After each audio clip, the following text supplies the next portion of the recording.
à tous et à toutes. J'ai regardé certaines séances à parallèle qu'il y avait. Je pense que 15, 16 peut-être. Conversation super active en ce moment sur un peu de tout, sur la santé, l'hygiène, le FTC, nombreuses conversations. Bref, n'hésitez pas à y prendre part aussi. Ce sera un plaisir. J'ai vu aussi des questions de part et d'autre et c'est donc génial de voir les interactions, les apprentissages qu'on peut faire. Bref, c'est un plaisir de voir tout ça en même temps que tous peut-être se font bonne compétition pour essayer de remporter le plus de points, n'est-ce pas? C'est un énorme plaisir pour moi de présenter la prochaine séance.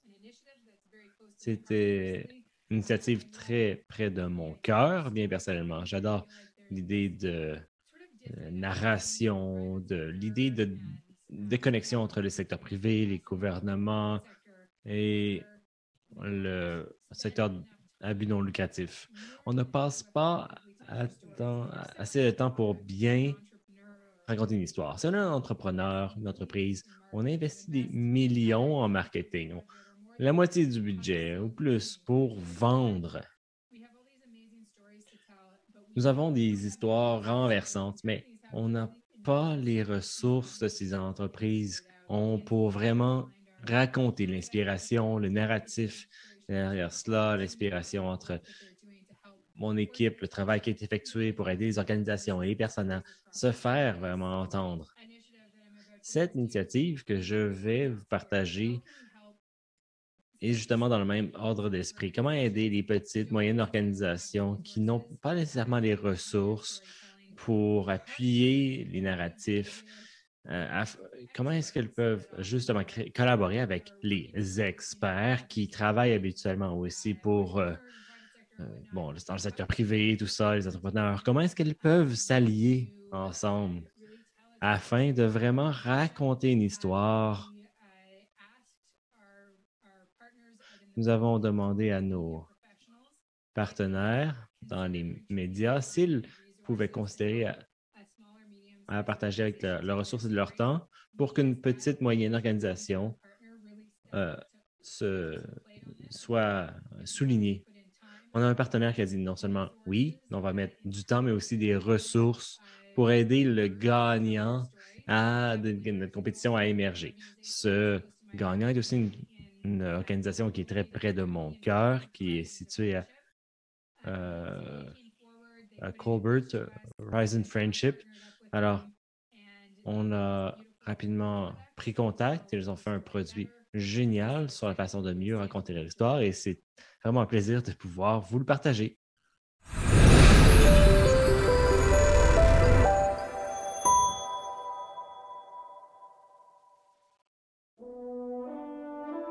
Cobourg, Ontario, Totonicapán, Guatemala. What ties these two places together, despite being 5,000 kilometers apart? The answer? Horizons of Friendship.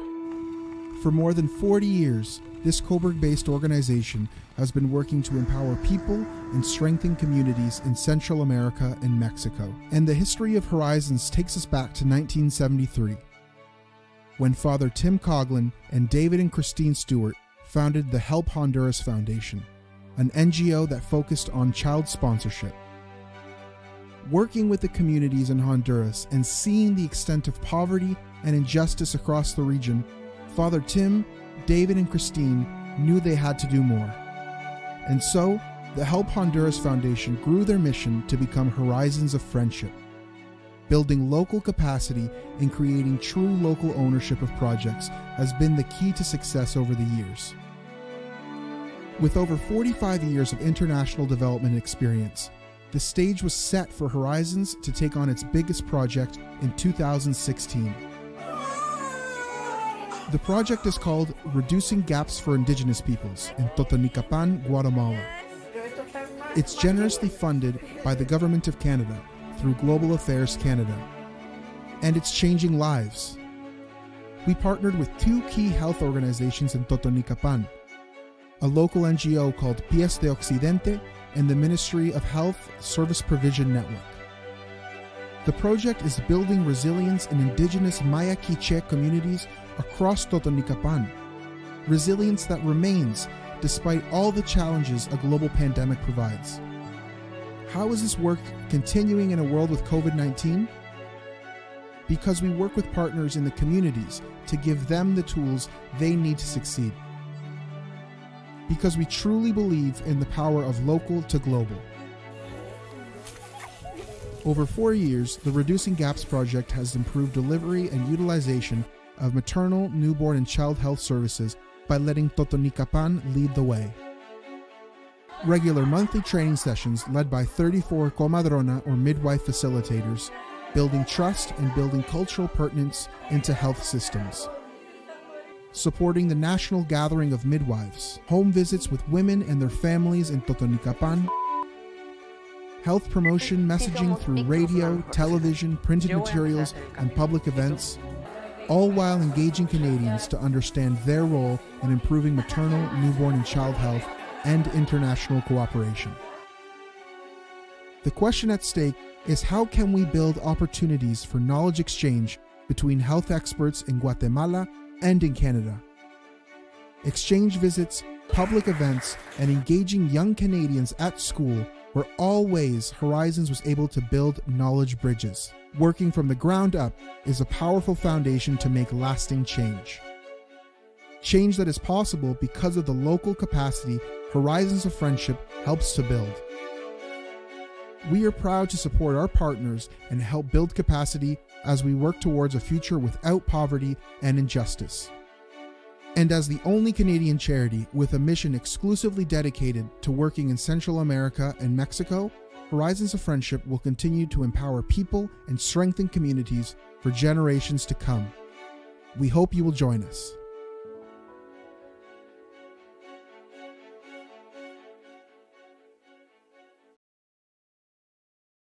The team at MediaStyle was so excited to support Horizons of Friendship on this project.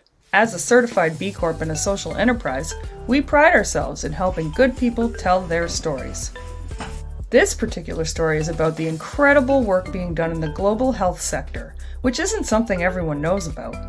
Canadians are leading on so many different fronts in helping create a better future for everyone. It's our hope that we can continue to bridge that awareness gap in the months and years to come. On behalf of the MediaStyle team, our thanks goes to Horizons of Friendship and CanWatch for including us on this exciting project.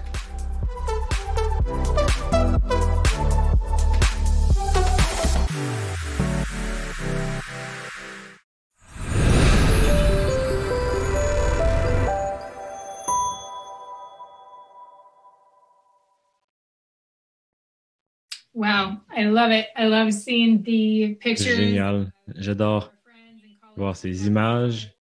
Les amis du Guatemala, à Cobourg ici, là, les gens qui sont à Cobourg et qui ont contribué. Donc, c'est tout un témoignage sur la façon dont les petites et moyennes organisations ont pu bâtir une solidarité transfrontalière pour bâtir un partenariat international. Alors oui. Bon, aujourd'hui, nous allons conclure notre première journée sur l'expo sur l'impact sur la santé internationale. Et demain, nous avons une journée pleine de contenu en français. Alors, je vais passer la modération, l'animation à nos amis Martine Bernier avec Juliette Powell aussi, qui seront encore là pour une journée d'information, de moments, d'échanges sur les nouvelles connaissances. À la troisième journée, mercredi, je serai de retour avec mes partenaires, avec Plan Canada, avec Lindsay Glasgow et Michael Messenger de Vision Mondiale. Comme mentionné précédemment, nous allons donc passer l'animation demain. C'est une journée qui sera vraiment sur les jeunes d'aujourd'hui, les leaders jeunesse d'aujourd'hui, oui. Alors, la parole sera à eux. J'ai bien hâte de voir tout cela. Il y aura davantage de musique aussi, des performances musicales. Nous avons le ministre Gould qui sera présent aussi. Gould plutôt qui sera présent, oui. Alors, le dernier point que je vais mentionner à vous, et j'espère qu'elle est sur l'application en ce moment. Sinon, Jen de l'équipe MRS, eh bien, n'hésitez pas. C'est un plaisir de vous annoncer que nous avons une nouvelle présidente du conseil à Can Watch. Anne May a été une défenseur de ce travail important que le secteur prend en ce moment. Elle a un esprit stratégique pour bâtir des relations aussi pour l'impact, cette capacité aussi de se relier aux Canadiens afin de provoquer des changements dans le sud mondial, le Global South. Et ça nous invite à en faire plus grâce à ce que toute l'équipe a fait en Afrique, AMF Afrique. Alors, encore une fois, merci beaucoup d'avoir été présente et bienvenue et merci à ma nouvelle présidente du conseil. Je vous laisse avec une dernière performance. Je ne sais pas si on garde le meilleur pour la fin, mais encore une fois, c'est une performance surprenante par des chanteuses de gorge inuit, Scylla et Rise, qui mixent des beats de dance floor et le chant de gorge inuit. Vous ne verrez pas danser, là, mais je ferme ma caméra, là, mais ça sera le cas. Scylla veut dire temps, donc la météo, qui nous connecte avec l'environnement qui nous entoure, afin de préserver les expériences autochtones. Eh bien, ils vont performer des chansons originales. Ils sont récipiendaires d'un Juno Award. Ils sont accompagnés donc de Rise, qui fait des sons électroniques, qui les accompagne. Et ce sera un plaisir de clore sur cette performance. Et j'ai bien hâte de vous retrouver encore une fois demain, puis mercredi. Merci et bonne journée.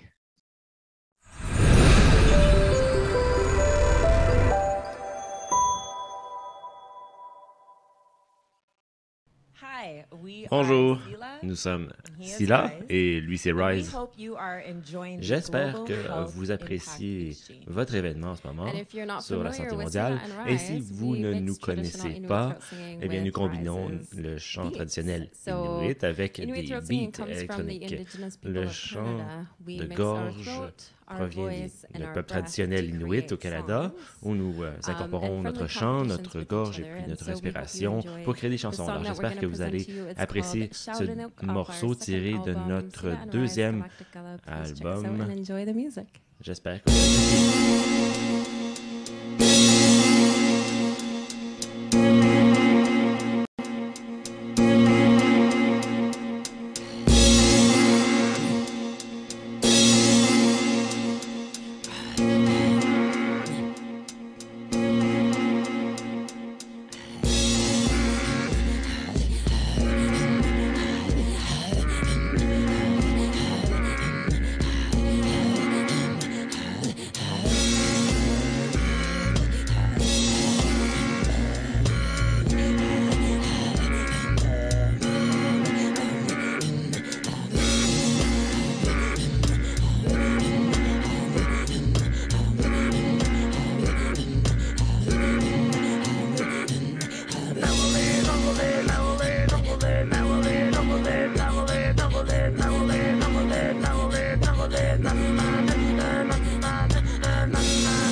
Thank you very much, and we hope that you're going to enjoy the rest of the event.